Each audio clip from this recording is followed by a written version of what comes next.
Good morning everybody. Chapter number 2 exercise 2.1 last sum बेटा हमने example number 7 किया था। 8, 9, 10 तीन बाकी थे, उसके बाद एक्सरसाइज 2.2। पहले 8, 9, 10 ख़त्म करते हैं। तो exercise 2.1 sum number 8। Let A 1 2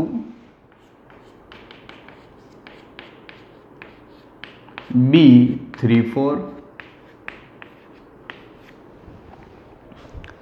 write A cross B। पहले A क्रॉस B लिखना है, तो वो हमको आता है A क्रॉस B। तो 1 की 3 के साथ पेयर, 1 की 4 के साथ, 2 की 3 के साथ एंड 2 की 4 के साथ। कंप्लीट।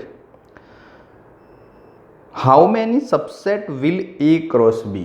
नंबर ऑफ सबसेट हमने चैप्टर नंबर 1 में देखे थे कि कितने होंगे। तो नंबर ऑफ सबसेट ढूंढने का फॉर्मूला है 2 के पावर में n। तो 2 के पावर में 4 दैट मीन्स 16 सबसेट हो गए। ओके, अब पीछे इतना ही आंसर है, यहाँ एग्जाम्पल खत्म हो जाता है। पर फिर भी उन्होंने क्वेश्चन में एक चीज़ लिखी है, लिस्ट देम। दैट मीन्स क्या कि उसको लिखो, कितने सबसेट है उसका क्या बनाओ, लिस्ट बनाओ। क्या बनाओ, लिस्ट।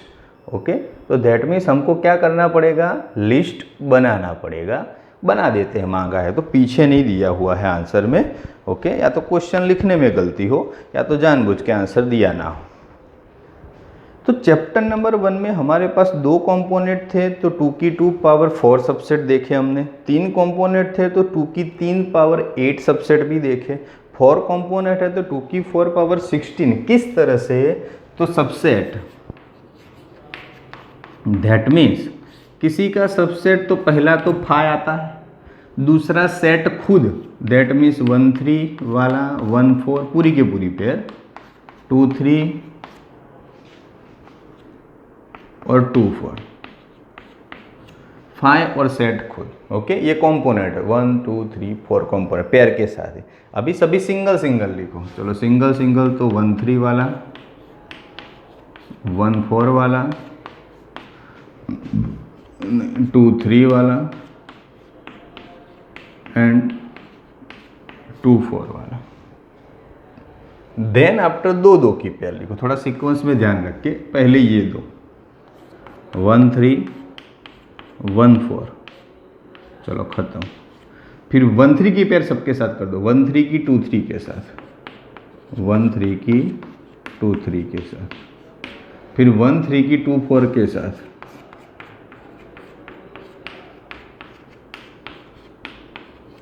1 3 की सबके साथ आ गई।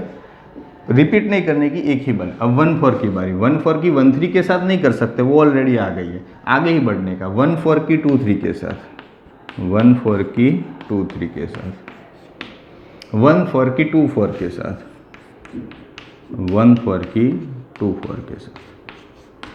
चलो क्लियर। अब 2 3 की बारी। तो 2 3 की पेयर किसके साथ, 2 4 के साथ। क्लियर। चलो 2 2 की सब कुछ आ गई, क्योंकि 2 3 की 1 3 के साथ लेते तो वो तो ऑलरेडी थी, वापस नहीं आने का। मैंने सिस्टम ही ऐसी सेट की है आगे बढ़ने का। आगे बढ़ते जाओ तो अपना काम होता जाएगा। चलो ये कंप्लीटली हो गया।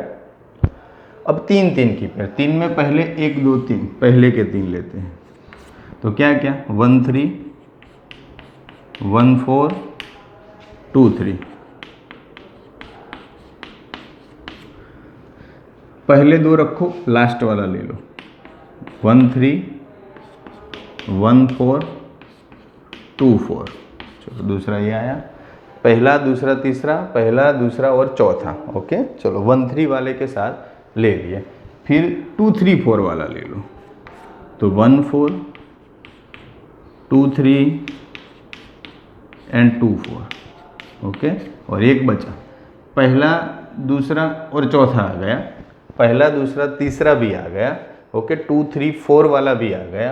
अब ऐसा लेना है कि पहला तीसरा और चौथा, 1 3 2 3 2 4, और ये सब चीज़ आप 10th में सीख चुके हैं, नया कुछ है नहीं। अब काउंट करते हैं, लगभग सब कुछ पहले लिए, 3 वाली भी खत्म, अभी 4 वाली लेनी है तो वो तो ऑलरेडी सेट खुद आ गया है। टोटल काउंट करो कितना, 1 2 3 4 5 6 7 8 9 10 11 12 13 14 15 16 हो गए, टोटल 16। ओके, किस तरह से करने का, पहले 5 एंड सेट खुद, 2 तो हो गए। ओके, उसके बाद सिंगल सिंगल पेयर वाली 4, 2 पेयर वाले, 3 पेयर वाले और 4 पेयर वाले तो सेट खुद हो गए, तो उसको लिखने की ज़रूरत नहीं है। ओके, लिस्ट बोला था तो लिख दिया। Number 9, example number 9, A and B 2 set, 2 set है, नंबर ऑफ ए में 3 कंपोनेंट है ऐसा बोला है, नंबर ऑफ बी में 2 कंपोनेंट है ऐसा भी बोला है। तो x1 y2 z1, x1 ऐसा बोला, x1 y2 z1 are in A cross B, वो कहाँ पे है, ए क्रॉस बी के कंपोनेंट है। Find A and B X Y Z are the distinct element. Okay, हमें ए क्रॉस बी का 3 आंसर दिया है, हमें ए और बी ढूंढना है। ओके, चलो तो ए और बी कैसे ढूंढते हैं, तो ए क्रॉस बी के हिसाब से ए का मीनिंग क्या, तो फर्स्ट कंपोनेंट ए का होता है, तो एक्स वाई एंड जेड वो सभी फर्स्ट कंपोनेंट हुआ। जैसे ए क्रॉस बी तो पहला कंपोनेंट ए का होता है, दूसरा कंपोनेंट बी का। चलो तो पहले कंपोनेंट ए का, तो एक्स वाई जेड, और बी क्या, ओके तो बी है तो सेकंड कंपोनेंट बी का, तो वैसे नंबर ऑफ ए में 3 कंपोनेंट बोले थे, आ गए 3, उसमें 1 2 1, 1 तो 2 बार लिख नहीं सकते, तो वेराइटी 2 ही आई, एक 1 आया और दूसरा 2 आया, और बोला है कि नंबर ऑफ बी 2 ही कंपोनेंट है और 2 ही मिले, एक 1 मिला और दूसरा 2 मिला, बात खत्म। ओके, 2 चीज़ मिली और दोनों के दोनों लिख दी, बहुत ईजी था और सिंपल तरीके से आंसर भी आ गया। नंबर 10 भी उसके जैसा है, last sum of exercise 2.1, the Cartesian product A cross A is equal to 9 elements, A cross A is a 9 element which are found -1 0 and 0 1, 2 component already दे दिए हैं, -1 0 और 0 1 इसी के है, ए क्रॉस ए के वो दोनों है ऑलरेडी एडवांस में दे दिए। फाइंड द सेट ए, पहले सेट ए डिसाइड करो, and remaining element of A cross ए के टोटल कितने एलिमेंट्स आएंगे, तो ए डिसाइड करना है। सीधी बात है, ए का ही मल्टीप्लिकेशन ए के साथ है तो रिपीट ही हुए ना, कंपोनेंट जो पहला होगा वो भी ए का होगा, दूसरा होगा वो भी ए का होगा, तो ए में कंपोनेंट कितने होंगे, क्योंकि 9 बोले हैं तो एक ही ऑप्शन है 3 क्रॉस 3 ही 9 होगा, क्योंकि पहले ए में तो आप 9 ले लो और दूसरे ए में सिंगल ले लो तो पॉसिबल बनेगा नहीं, ए क्रॉस ए दैट मीन्स दोनों सेम, तो 3 क्रॉस 3 तो 9, तो ए में 3 कंपोनेंट, इसमें पहला भी ए का है दूसरा भी ए का, तो पहले में -1 और 0 2 वेराइटी आई, दूसरे में 0 तो ऑलरेडी आ गया है, 1 बाकी है तो 3 वेराइटी मिल गई ना, -1 0 1, तो ए में क्या आएगा, मैंने अपने हिसाब से सीक्वेंस में लिखा -1 0 1, दिस इज द वेरिएशन, और ए के तीनों आ गए, पहला और दूसरा मिला के। अब हमें ए क्रॉस ए ढूंढना है, ए क्रॉस ए ढूंढना है, तो -1 0 1 मल्टीप्लाई -1 0 1 लिख दिया A cross A. Then after A cross A तो मतलब कि ढूंढ लिया, लिख दिया हमने, इसमें ऐसा बोला कि ये 2 कंपोनेंट तो है, रिमेनिंग ढूंढने हैं। चलो रिमेनिंग ढूंढने हैं तो -1 की पेयर तीनों के साथ, जैसे -1 की पेयर -1 के साथ, -1 की पेयर 0 के साथ, पर वो तो है नहीं लिखने का, -1 की पेयर 1 के साथ, अब 0 की पेयर तीनों के साथ, तो 0 की पेयर -1 के साथ, 0 की पेयर 0 के साथ, 0 की पेयर 1 के साथ, पर वो तो ऑलरेडी है तो नहीं लिखेंगे। अब 1 वाला कोई कंपोनेंट नहीं है तो तीनों के तीनों लिखो, 1 की -1 के साथ, 1 की 0 के साथ और 1 की 1 के साथ, this is the answer. Total 7 आए होंगे, ऊपर 3 नीचे 4, 2 ऑलरेडी दिए थे। कंप्लीट। तो इसी के साथ हमारी एक्सरसाइज 2.1 बेटा क्या हो गई, क्लियर। ओके, आगे की बात करते हैं। तो 2.1 क्लियर। अब 2.2 स्टार्ट करने के लिए हमें 3 वर्ड्स समझने हैं। पहले क्या समझना है, 3 वर्ड्स, उसके बाद आगे एक्सरसाइज पे कंसंट्रेशन करेंगे। इजी एक्सरसाइज है, कोई तकलीफ नहीं है और स्मूथली हमको समझ में भी आ जाएगा। ओके, तो 2.2 के पहले 3 वर्ड समझने हैं। एक तो डोमेन, दूसरा रेंज, तीसरा आता है कोडोमेन। पर वो आपको समझना नहीं है क्योंकि आपको पता नहीं चलेगा, मैं एग्जाम्पल में ही समझा दूंगा। और पूरी एक्सरसाइज में एक ही सम ऐसा है जो कोडोमेन वर्ड्स इसमें यूज होता है, पहला ही सम, बाकी किसी में है नहीं। डोमेन और रेंज का आपको समझाऊं कि भाई डोमेन का मीनिंग क्या, तो जो वैल्यू तुम डालो वो डोमेन हुआ, जो आंसर मिला वो कोडोमेन हुआ, सॉरी वो रेंज हुई। क्या हुई, वैल्यू डालो वो तुम्हारा क्या हुआ, डोमेन हुआ, और जो आंसर मिलता है वो तुम्हारा क्या हुआ, रेंज। 2 ही वर्ड्स है और एग्जाम्पल लेंगे तभी हमको ज़्यादा पता चलेगा कि किस तरह से डोमेन चूज करना है और किस तरह से रेंज चूज करनी है। अंडरस्टैंड। तो डोमेन और रेंज का ये हमारा हिसाब रहा। ओके, चलो नाउ आगे बढ़ते हैं, सीधा सम ही करते हैं तो आपको थोड़ा कॉन्फिडेंस आए। ये पूरी एक्सरसाइज में 2 वर्ड्स ही सीखने हैं। Okay, number 1 domain and range. Codomain एक ही बार आता है और वो पहले ही आ जाता है, इसीलिए पहले में ही लिख देते हैं। चलो लेट ए हमें क्या दिया है, 1 to 14, 1 2 3 अप टू 14, ये ए दिया, जो है सब कुछ लिख दूँ। Define relation R from A to A by, एक इक्वेशन आर करके लिया है। इसमें इक्वेशन इस तरह से आएंगे, एक्स वाई की पेयर बनेगी। वो किस तरह का इक्वेशन से बनानी है, 3x minus Y is equal to 0, और उसमें x and y both A से सिलेक्ट करने हैं, मतलब कि x की वैल्यू भी ए सेट में से लेनी है, y की वैल्यू भी ए सेट में से लेनी है। Write down its domain, codomain and range.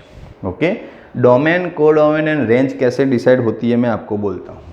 चलो इक्वेशन हमारा ऐसा है कि 3x minus Y is equal to 0, that means y is equal to 3x, this is the equation. y is equal to 3x, this is the equation, ये equation है number 1। Okay, अभी बेटा हमें क्या करना है कि ये तुम्हें सेट दिया है, एक्स वाई दोनों ए में से ही लेने हैं। ओके, तो 1 बाय 1 वैल्यू लेते जाओ और डिसाइड करते जाओ क्या आंसर आता है। जैसे मैं आपको बोलूँ कि मैं y में 1 डालूँ, sorry x is equal to 1 लूँ, तो y 3 जा 1 क्या होगा 3, x इज इक्वल टू 2 लूँ तो y क्या आएगा 6, x इज इक्वल टू 3 ले लूँ तो y क्या आएगा 9, x इज इक्वल टू 4 ले लूँ तो y क्या आएगा 12, और x इज इक्वल टू 5 ले लूँ तो y क्या आएगा 15। ऐसा चलता जाएगा। पर जो मैंने x की वैल्यू चूज की है तो मेरे पास ऑप्शन 14 तक है। कितने तक है, 14 तक है। ओके, मैं अभी 5 तक ही पहुंचा हूं, बहुत सारा बाकी है। पर जो आंसर आना चाहिए वो भी ए में, ए तुम्हारा कोडोमेन हुआ। क्या हुआ, कोडोमेन। वैल्यू चूज कर रहे हो तो वो x की चूज कर रहे हो तो x तुम्हारा डोमेन हुआ। आंसर मिल रहा है वो y का मिल रहा है तो वो तुम्हारी रेंज हुई। क्या हुई, रेंज हुई। समझ में आया ना।